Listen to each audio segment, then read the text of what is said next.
Hi friends, today I will tell you how and what I use to view the International Space Station.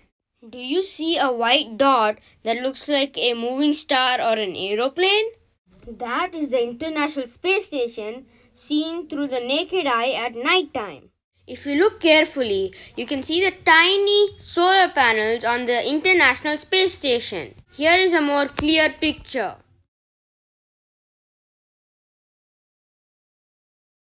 To spot the ISS easier, you can use an app called SkyView Lite. Now, I'll tell you how to spot the International Space Station using spotthestation.nasa.gov. The link will be in the description. After you go to the Spot the Station website, you enter the area where you live in this text box. Then you'll find blue pins like this. Click on the blue pin that's closest to your area. Then press View Sighting Opportunities. Depending on where you live, the International Space Station might not pass over your area for a period of weeks to months. Then you will come to a table like this. Now I'll explain what max height appears and disappears means. According to this explanation in spotthestation.nasa.gov, max height is measured in degrees, also known as elevation. It represents the height of the space station from the horizon in the night sky. The horizon is at 0 degrees and directly overhead is 90 degrees. If you hold your fist at arm's length and place your fist resting on the horizon, the top will be about 10 degrees.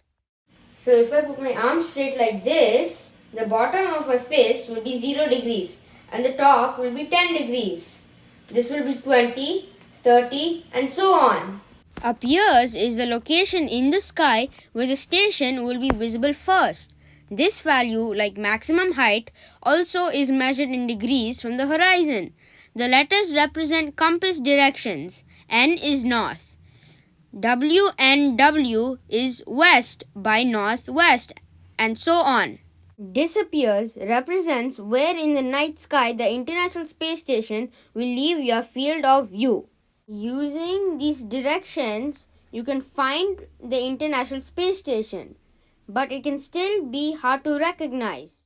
To solve this problem, you can use an app called SkyView Lite. You can move your device around and find where the International Space Station is. This red line is the horizon, and this is the International Space Station. If you click on it, you can see its current orbit. The solid line is where it has already been, and this dotted line is where it will go. If you follow the orbit, you can find out when the International Space Station will be at a certain point. When it comes here, it will be visible, but that is only if the sun is not there. Hope you find this information useful. If you have viewed the International Space Station, please do let me know.